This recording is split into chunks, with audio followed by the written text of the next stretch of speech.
Hello दोस्तों, स्वागत है आपका आपके अपने यूट्यूब चैनल 3 पॉइंट क्लासेस पे। दोस्तों, जैसा कि 30 अप्रैल को वन दरोगा का पेपर संभावित है, तो उसमें पर्यावरण से संबंधित काफ़ी प्रश्न पूछे जाएंगे। तो मैंने आपको राष्ट्रीय उद्यान पर भी एक वीडियो बनाया था, उम्मीद है कि आपको वो पसंद आएगा। उसी क्रम में मैं आज वन्य जीव संरक्षण अधिनियम 1972 लेकर के आया हूँ और यहाँ से संभवतः 3 से 4 प्रश्न बनना अनिवार्य है। तो शुरुआत करते हैं हम वन्य जीव संरक्षण अधिनियम 1972। सबसे पहले दोस्तों, जो वन्य जीव होता है उसकी डेफिनेशन हमें पता होना चाहिए कि वन्य जीव की श्रेणी में कौन कौन से जीव आते हैं। देखो, वन्य जीव की श्रेणी में सभी गैर पालतू जीव आएंगे। वन्य जीव की श्रेणी में वे सभी गैर पालतू जीव आते हैं जिनमें पक्षी हो, रेंग कर चलने वाले हो, जीव हो, कीट पतंगे हो, उभयचर हो या जल और थल में रहने वाले जीव हो। एक बार फिर से सुन लो। वन्य जीव की श्रेणी में वे सभी जीव आते हैं जो गैर पालतू होते हैं। उनमें आपका पक्षी भी हो सकते हैं, रेंग कर चलने वाले भी हो सकते हैं, जल और थल पर रहने वाले हो सकते हैं, उभयचर हो सकते हैं और आपके कीट पतंगे भी इसमें हो सकते हैं। ये सभी जीव जो है वन्य जीव की श्रेणी में आते हैं। तो सर्वप्रथम भारत में 12 अगस्त 1972 को संसद में ये बिल लाया गया था कि जितने भी वन्य जीव हैं उनको संरक्षित किया जाए, अर्थात उनको सुरक्षित किया जाए। तो ये बिल जो है 12 अगस्त 1972 को संसद से पारित हुआ और 9 सितंबर 1972 को संपूर्ण भारत में यह लागू हो गया, जम्मू कश्मीर को छोड़कर। हालांकि 2019 में ये संपूर्ण भारत में जम्मू कश्मीर में भी लागू हो गया है। तो इस अधिनियम में 66 धाराएं, 6 अनुसूची और 7 अध्याय हैं। यहां से प्रश्न आना कंपल्सरी है कि अधिनियम में कितनी धाराएं हैं। 66 धाराएं, 6 अनुसूची और 7 अध्याय। और भारत दुनिया का एकमात्र ऐसा देश है जिसने वन्य जीव को संरक्षण देने के लिए अपने संविधान में प्रावधान किया है। एकमात्र देश दुनिया का ऐसा है भारत, जिसने वन्य जीवों को संरक्षित करने के लिए प्रावधान संविधान में किया है। यह प्रावधान 42वां संविधान संशोधन 1976 के द्वारा अनुच्छेद 48A DPSP यानी कि राज्य के नीति निर्देशक सिद्धांत में ये उल्लेख किया गया है और 51A जो कि इसमें जोड़ा गया था मौलिक कर्तव्य के रूप में सरदार सुवर्ण सिंह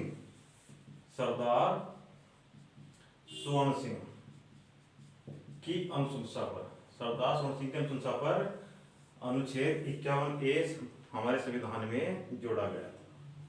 अब जो हमारा वन्य जीव संस्थान है वह देहरादून में स्थित है, जो पड़ता है आपका उत्तराखंड में हमारा वन्य जीव संस्थान है। जीवाश्म राष्ट्रीय उद्यान, ये प्रश्न पेपर में 12 इसलिए मैंने इंक्लूड कर दिया कि जीवाश्म राष्ट्रीय उद्यान कहाँ पर स्थित है। तो ये आपका मध्य प्रदेश में है और 1983 में से घोषित किया गया था कि 1983 में घोषित किया गया था कि मध्य प्रदेश में जीवाश्म राष्ट्रीय उद्यान है और मध्य प्रदेश को टाइगर स्टेट भी कहते हैं। मध्य प्रदेश को टाइगर स्टेट कहते हैं क्योंकि यहाँ पे 8 बाघ रिजर्व हैं, इसीलिए मध्य प्रदेश को टाइगर स्टेट भी कहते हैं। अब संविधान के अकॉर्डिंग अब जो वन्य जीव को सुरक्षित करने के लिए विभिन्न प्रकार के बोर्ड गठन किए जाते हैं, प्राधिकरण गठित किए जाते हैं।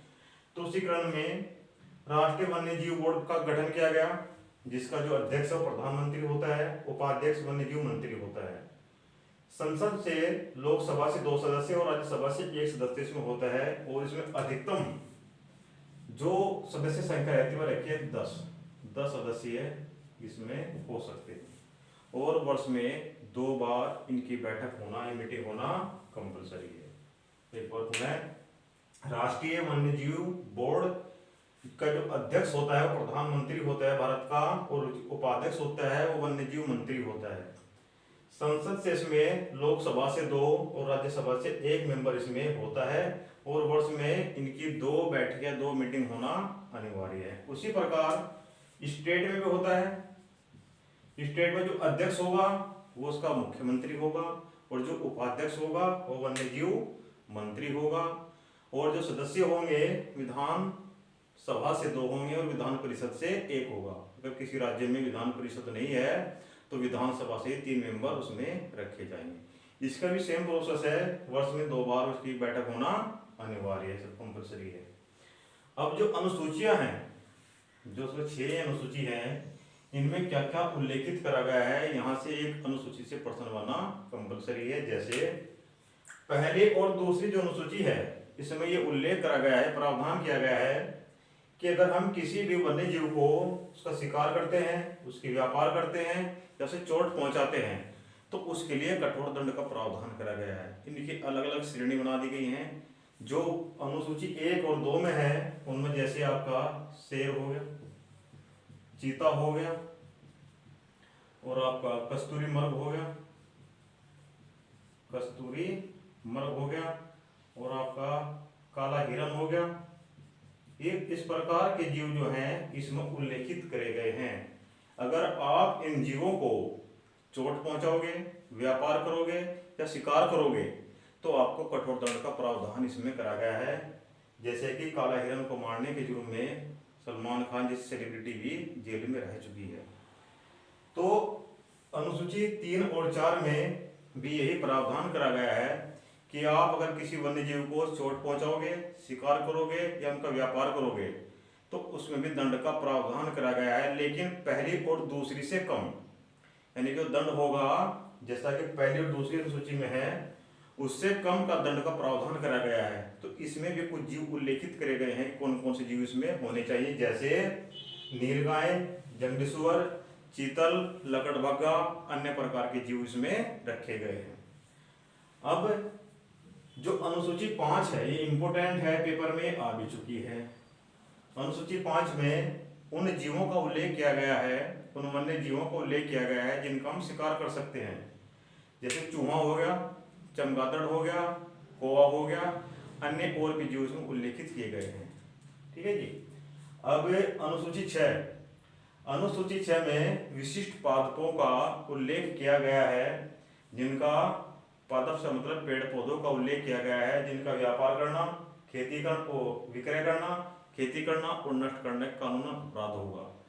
तो उसमें कौन कौन से पेड़ पौधे होंगे, इसमें ऑर्किड, इसमें रेड, ब्लू, सिली तीनों होंगे, फीचर प्लांट होंगे, भांग, अफीम, इस प्रकार के जितने भी प्रतिबंधित जो पेड़ पौधे अगर आप उन्हें उगाओगे तो आप अनुसूची 6 का आप क्या करोगे, उल्लंघन करोगे और आपके साथ कठोर कार्रवाई का प्रावधान किया गया है।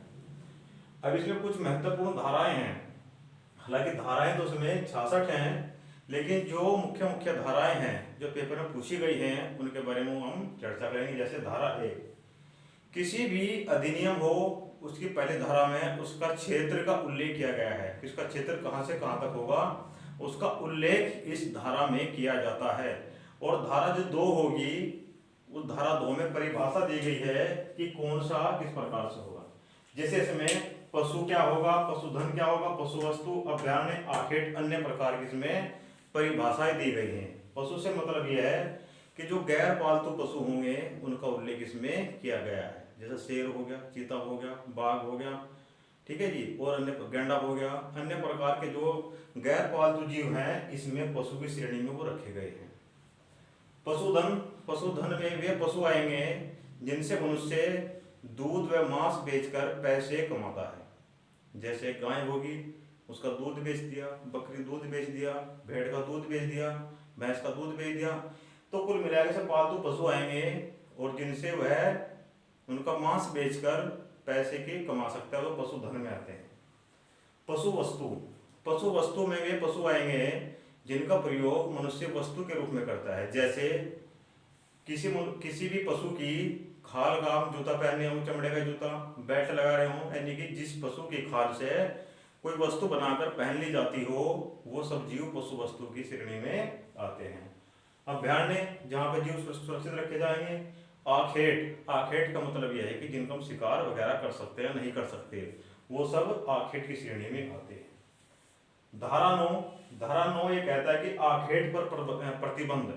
आखेट से मतलब होता है शिकार, आखेट का मतलब शिकार। इसमें ये कहा गया है कि कौन से जीवों का हम शिकार कर सकते हैं और कौन से पर प्रतिबंध है। इसमें मेनली प्रतिबंध का प्रावधान किया गया है। अगर कोई जीव रोगग्रस्त है और वो लगातार दर्द से पीड़ित है और उसके ठीक होने के चांस 0% है तो उसका शिकार किया जा सकता है, लेकिन परमिशन लेकर उसका शिकार किया जा सकता है। धारा 17 इसमें निर्दिष्ट जो वनस्पतियां हैं, जैसे मैंने आपको बताया था कि इसमें फीचर प्लांट, भांग, अफीम, इस प्रकार के जितने भी प्रतिबंधित जो पेड़ पौधे हैं, जो वनस्पतियां हैं, उनका उल्लेख धारा 17 में देखने को आपको मिलता है। धारा 18 इम्पोर्टेंट है क्योंकि इसमें जो राज्य सरकार है वो किसी भी अभयारण्य या राष्ट्रीय उद्यान को स्थापित करने या उसे घोषित करने का अधिकार राज्य सरकार के पास ही होता है। यानी कि कोई राज्य है, उस राज्य को कोई नया अभयारण्य या राष्ट्रीय उद्यान घोषित करने का जो अधिकार है वो धारा 18 के अंतर्गत उसे दिया गया है। धारा 33 का है, इसमें पशुधन टीकाकरण का उल्लेख किया गया है। जैसे कि अभी हाल ही में देखा होगा कि मुंह पका और खुर पका इस प्रकार के रोग चल रहे थे, तो उन पशुओं को जो टीकाकरण किया जाता है वो धारा 33 में किया जाता है। धारा 38 है, इसमें चिड़ियाघर का प्रावधान किया गया है कि चिड़ियाघर में कौन कौन से जीव होंगे। अगर उसमें आप किसी भी जीव को तंग करते हो, पत्थर मारते हो, उसका मजाक उड़ाते हो, तो अगर कोई जीव को आप परेशान करते हो तो उसमें दंड का प्रावधान किया गया है, जिसमें कम से कम 6 माह का कारावास और 20,000 रुपये जुर्माना होना संभावित है। चिड़ियाघर में अगर कोई भी जीव को आप परेशान करते हो तो आपको 6 माह का कारावास और 20,000 रुपये जुर्माना देना होगा। धारा 38 है, इसमें राष्ट्रीय बाघ संरक्षण अधिनियम, ये वाला राष्ट्रीय बाघ संरक्षण अधिनियम या प्राधिकरण का उल्लेख किया गया है कि किस क्षेत्र को राष्ट्रीय बाघ प्राधिकरण घोषित किया जाएगा या नहीं किया जाएगा। धारा 50 इम्पोर्टेंट है, इसमें अगर किसी व्यक्ति ने अपने घर में किसी पशु के, प्रतिबंधित पशु के सींग, खाल आदि रखे हुए हैं तो उनकी तलाशी का अधिकार गवर्नमेंट या सरकार को है, और इसमें कम से कम एएसआई या एसआई रैंक का व्यक्ति तलाशी ले सकता है। अगर आपके घर में प्रतिबंधित खालों के सींग, जैसे 12 सिंगे की सींग होगी, शेर की खाल होगी, चीते की खाल होगी, अगर ये सब आपने अपने घर में रखे हुए हैं तो सरकार को तलाशी लेने का अधिकार है, बशर्ते उसमें एएसआई या एसआई रैंक का अधिकार ही आपके घर की तलाशी ले सकता है। अध्याय 5 के में उल्लेख किया गया है कि हम किस पशु का व्यापार करेंगे और किस पशु का व्यापार नहीं करेंगे, इसमें सब उल्लेखित करा गया है। धारा 51 क, अगर कोई व्यक्ति गिरफ्तार हो जाता है, किसी वन्य जीव को चोट, शिकार या किस प्रकार से उसे हानि पहुंचाने के जुर्म में गिरफ्तार हो जाता है, तो उस व्यक्ति को किस प्रकार जमानत मिलेगी, वो सब प्रावधान धारा 51 क में किया गया है। उम्मीद है कि वीडियो आपको पसंद आई होगी, तो इस चैनल को सब्सक्राइब करें, लाइक करें, कमेंट करें।